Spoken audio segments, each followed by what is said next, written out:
Hello. So for this session, I want to go into more detail in the Jesus versus Yeshua topic, but I want to spend a bit more attention focusing on the culture, the language, and the historical figures.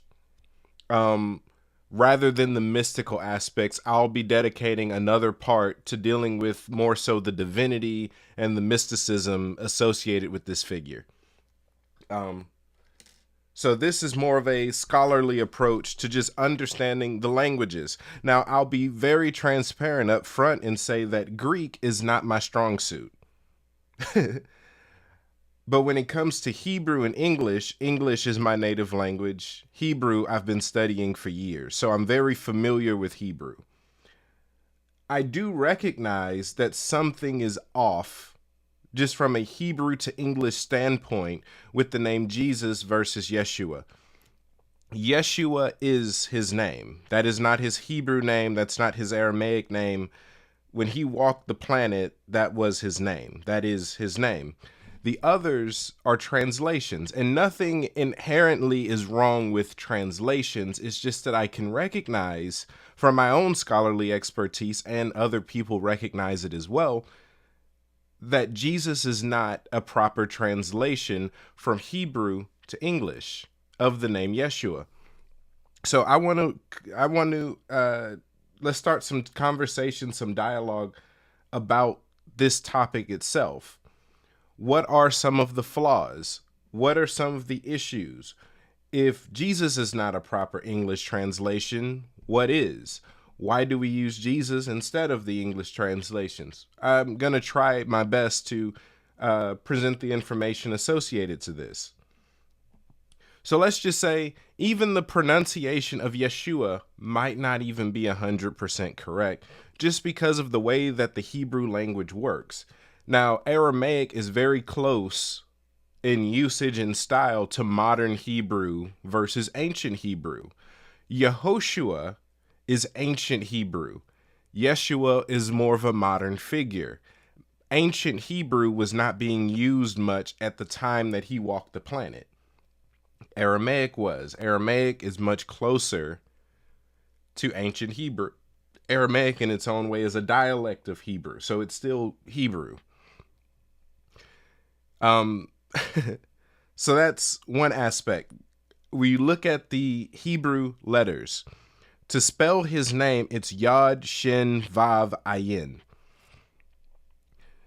The reason why I say Yeshua might not even be the best, I personally believe it is, but just looking at it from a language standpoint, the Hebrew language uses its letters almost like acronyms or abbreviations in a way, where they don't really use vowels.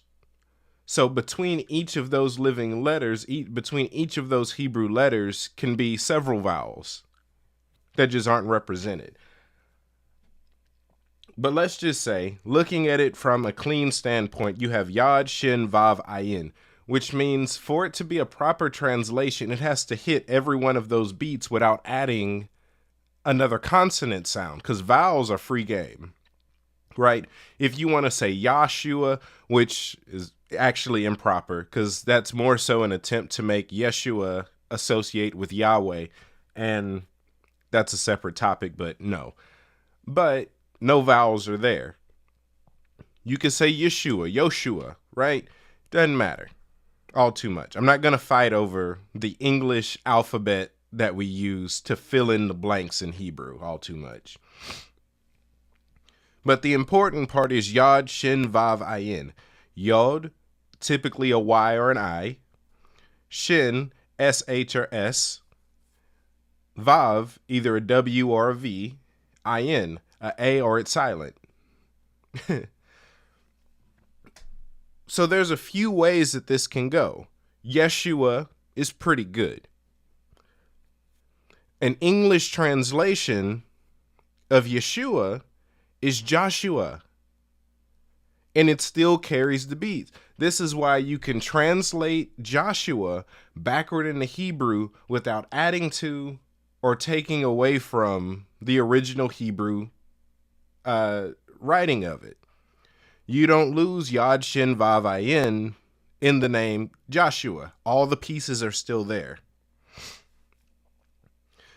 So just from understanding it from a Hebrew to English standpoint, it's like Yeshua, Joshua, Yehoshua, all the pieces are still there. Nothing's being added, nothing's necessarily being taken away. These are clean translations.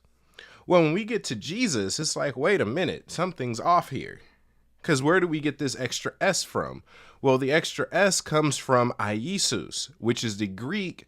What they'll tell you is a translation. I know it's a bit more than a translation. Iesus is the Greek word that they use for Jesus. It's the Greek word for Jesus. And it's based on the Hebrew word Yeshua, but not necessarily. Because here's the thing.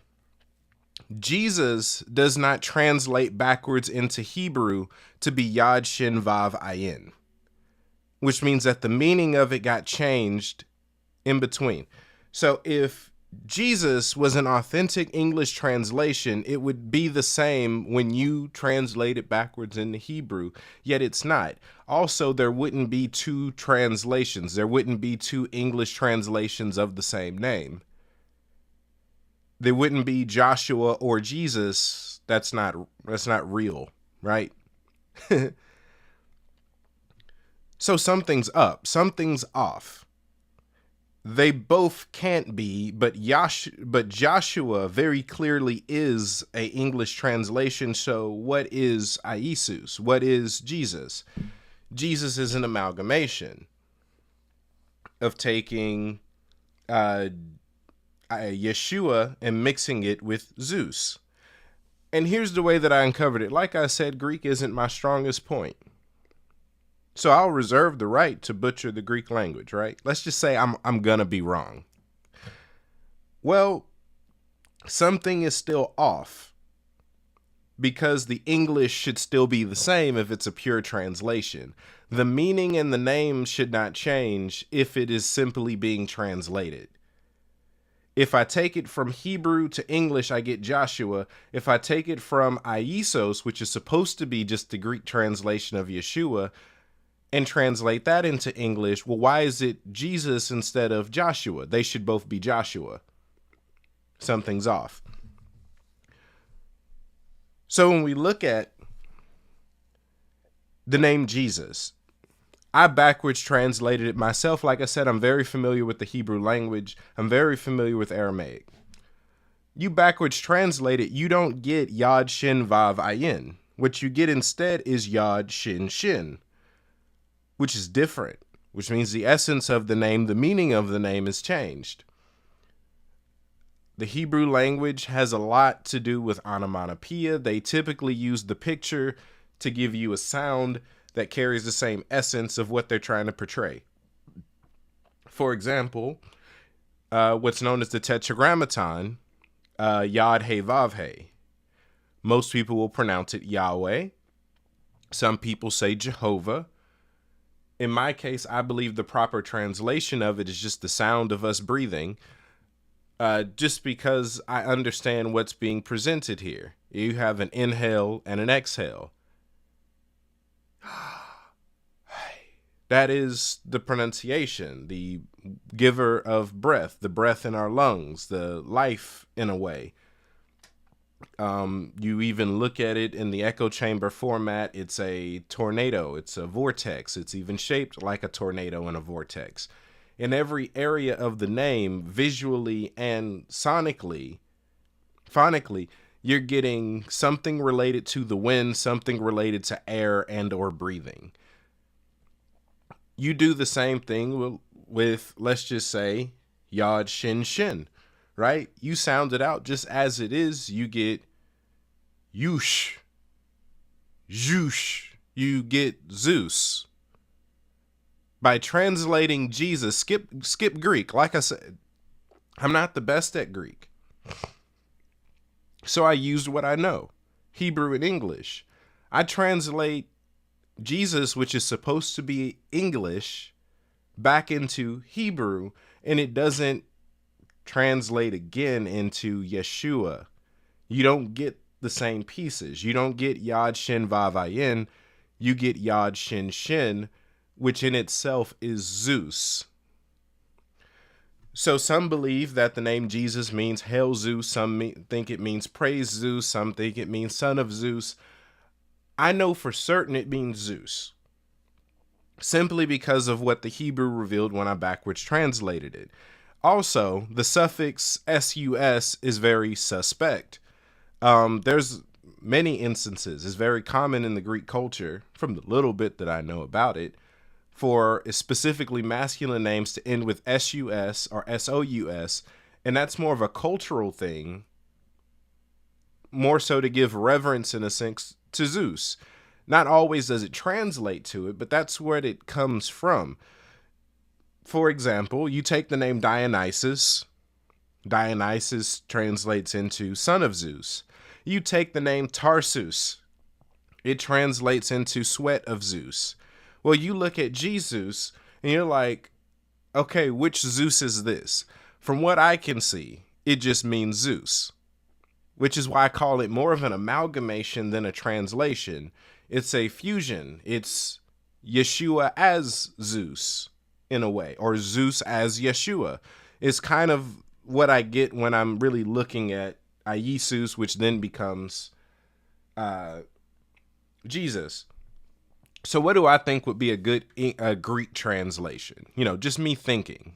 I've already told y'all I'm not the expert with Greek, but what do I think would be a good Greek translation if Iesus isn't that good? How about Iesa? IESA. The reason I say that is because it still carries the same beats and can be backwards translated into the same thing and would still bring you somewhere close to Joshua in the English translation, or somewhere close to at least Yeshua in the Hebrew. And it's also very similar to other actual translations such as Isa. If you've ever studied other texts, you come across things like Saint Isa, the life of Saint Isa, which is supposed to be a different account of the life of the Lord. Separate story, right? We might talk about that in the next session. Now, I'm not the only person that sees this, but the sad thing that happens is whenever someone begins to embrace the actual name, they get labeled a Black Hebrew Israelite, which I find entirely unfair. By no means am I. I agree with them on that point, and that's one of the few points I agree with them. Just because it's not an insult to my intelligence to tell me that Jesus and Joshua are both English translations and the man's name was always Jesus, and it's not. But even getting into the cultural aspect, right? Well, let's just deal with language before we get too deep into culture. Something that does not happen is the translation of names, even during the translation of stories. You usually leave the name alone whenever you're translating into another language. You don't translate names. That's not something that's typically done. It's improper, and in a lot of cases, it's disrespectful. Names aren't translated based on the culture they're being translated into. Usually the name is left alone because the name is the identity of the individual. That's common practice. So the idea of, oh, I call him Jesus because I speak English. Well, Jesus isn't his English translation. Jesus is something else entirely, and people aren't being all too honest about it. If you want to call him by an English translation of his name, it would be Joshua. But what is the aversion to using the actual name? For example, my name is Nelson. There's a few different ways to translate my name. One of them is Nielsen. There's only one lady I let call me Nielsen. But I find it disrespectful in every other situation to translate my name. If your name is Jasmine with a Z and I spell it with an S, you have every right to be upset because that's not your name. I don't get the right to call you Jazzy, and you definitely don't get to call me Nelly because that's not my name. Many people feel this way about their name, which is why names are not translated, and slight alterations usually lead to, well, perfect example is this topic. It leads to the identity of the original being clouded in mystery, especially when you're dealing with something that old. But names are not translated. Names are left alone. So we're dealing with the culture, right? I've had some people ask, it's like, do you think he absolutely, in talking about Yeshua, do you think it's impossible that he could have known Greek too? I said, no, it's not entirely impossible, but it's also not proven, right? It can be assumed, but an assumption is not proof, right? Because of how close the Greeks and the Romans were to the Hebrews during that time, it's plausible to believe that it's possible that some of them knew Greek. However, I've studied the dang cultures. Reading and writing weren't as common amongst the common folk in the Hebrew customs. It's more plausible that those who would be considered Gentiles spoke Hebrew and Aramaic than for the Hebrews themselves to have learned Greek. Not saying none of them did, but it's more common in that day for the Romans and the Greeks to have known Hebrew and Aramaic. Simply because the Greeks and Romans, in a way, were known for being multilinguistic. They knew a lot of languages because they ruled a lot of territory, and they had a bunch of different cultures that they were subjugating at the same time. So typically, only the elites possibly knew Latin or Greek. It's not a given. So what about the Gospels? The Gospels, and practically most of the New Testament, is written in Greek. Again, not saying that it's impossible for anyone in that time period to have known Greek, but if you notice, Matthew, Mark, and Luke, they're not Yeshua himself, neither is John. And in a lot of these cases, when you're dealing with the history of the Gospels, for one, Aramaic was typically a spoken language rather than a written one. Yes, it does have a written form, but the most common usage of it was spoken, which means the first time it was written happened to be in Greek. Yikes. So we're looking at a oral culture being transliterated in in a foreign language. Because the foreigners spoke Hebrew, not necessarily that the Hebrews spoke Greek or Latin. And then there's the approach, which I'll get to in a separate session, of comparing the divinity of him and saying, well, he's God and man. So as God, he can speak any language. You can't leave out his God part, and I agree. Simultaneously, you cannot use the divinity of a person to completely ignore the humanity of that same person. Yeshua is not Greek, nor is his name, nor is his origin. Nothing about his culture, nothing about him is Greek. That man, that historical figure, is not Greek, even if it is possible that he could speak the language. Let's say Yeshua 100% did know Greek. He did not become Greek. He's not. You follow the lineage, you follow the family tree, tells you very openly that he's an Israelite from the tribe of Judah. He's East African. He's not Greek. His culture is East African. No, he's not African. He's from the Middle East. The Middle East of what? Because it can't be the Middle East of Western Europe or the Middle East of Western Asia, because that makes no sense. It's called the Middle East because what is it east to? It's east to Africa, and it's the middle of it. He's African. not Greek, not Roman.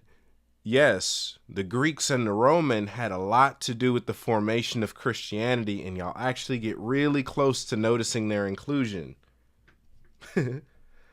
in the creation of your religion. But the person that y'all claim to love, right?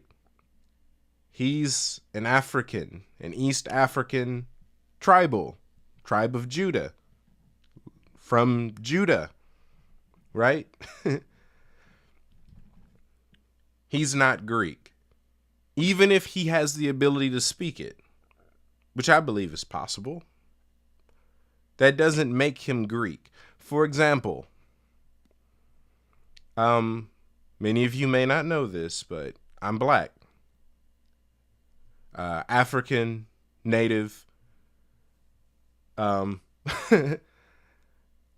I am in the south of the United States. There are a lot of Spanish speakers in my area. I don't know Spanish.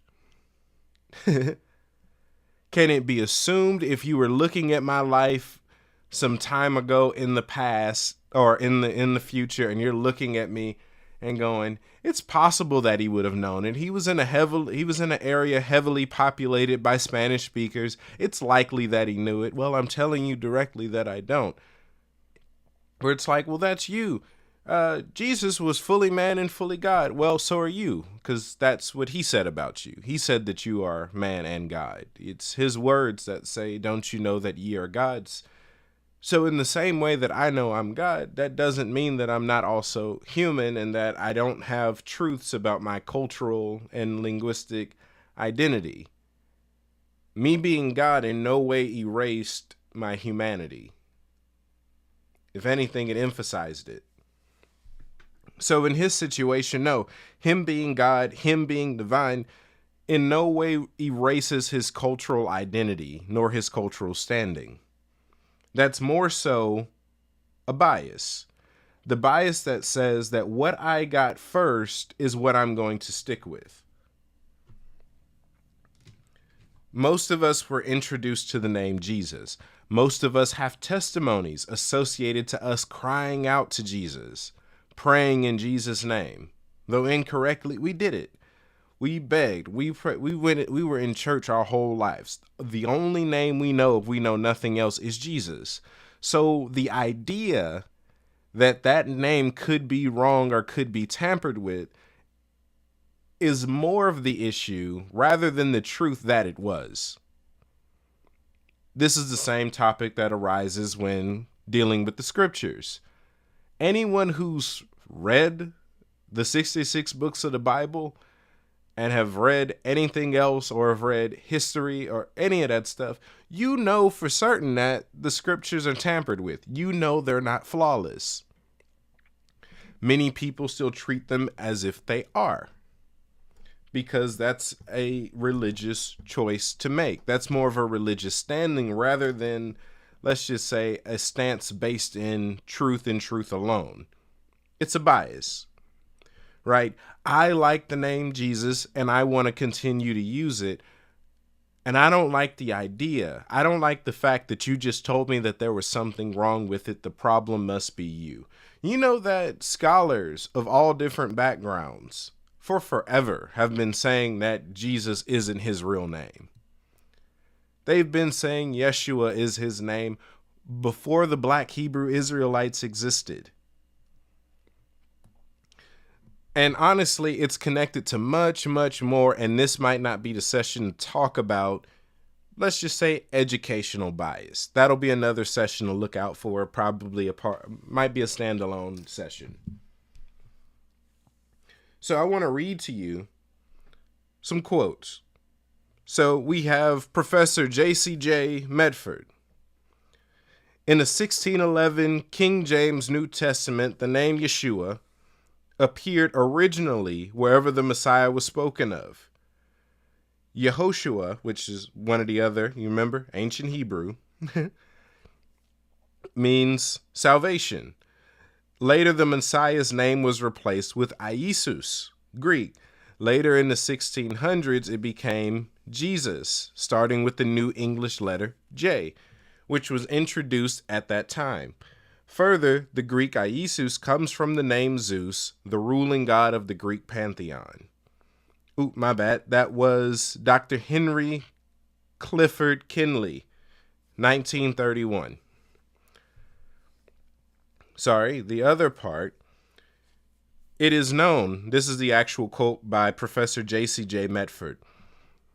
It is known that the Greek name ending with S-U-S, S-E-U-S, or S-O-U-S were attached by the Greeks to names and geographical areas as a means to give honor to their supreme deity, Zeus. And this is in his Dictionary of Christian Lore and Legend. Professor J.C.J. Medford.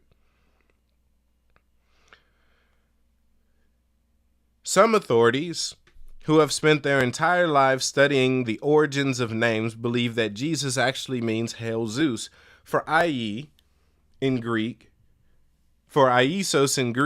is Hail Zeus. I.E. translates as Hail, and S-O-U-S or S-U-S translates as Zeus. The English name Jesus, therefore, stems etymologically from Jupiter or Zeus, the chief god of the ancient Greeks.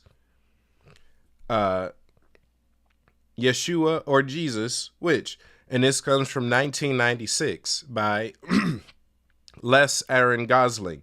There are tons of people who have studied the language, who have studied the cultures, who have studied Christianity, and anyone who's being honest knows that something is up with the name Jesus, that it is not a pure translation. The issue is that centuries have gone by and people have built an emotional attachment to a false name. Jesus isn't even 1,000 years old. Jesus is barely 500 years old. You kind of have to start to think at a certain point. Where did this come from? Why is it this now when it wasn't then?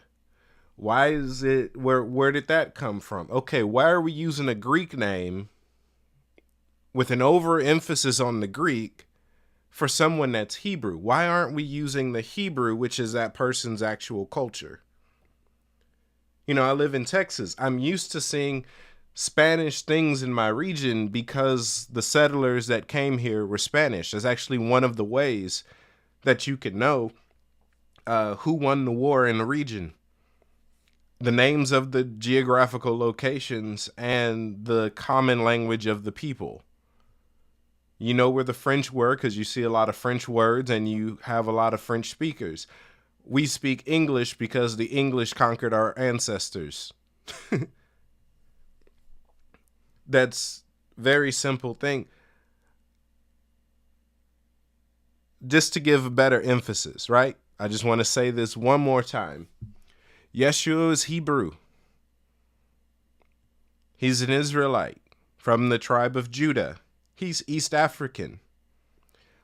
Though it is possible that he could have spoken Greek, his ability to speak a language does not change his cultural nor ethnical origin. He's still a Hebrew, even if we benefit from him in the West.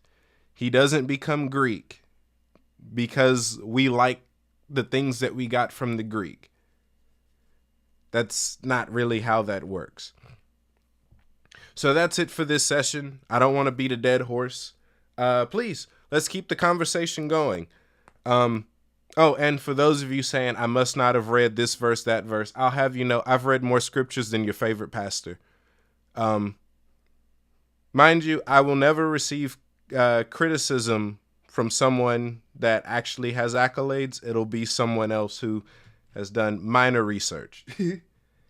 I've studied more than your favorite theologian. I promise you. And with that being said, all of you be blessed. Links in the description down below if you're interested in more of my works.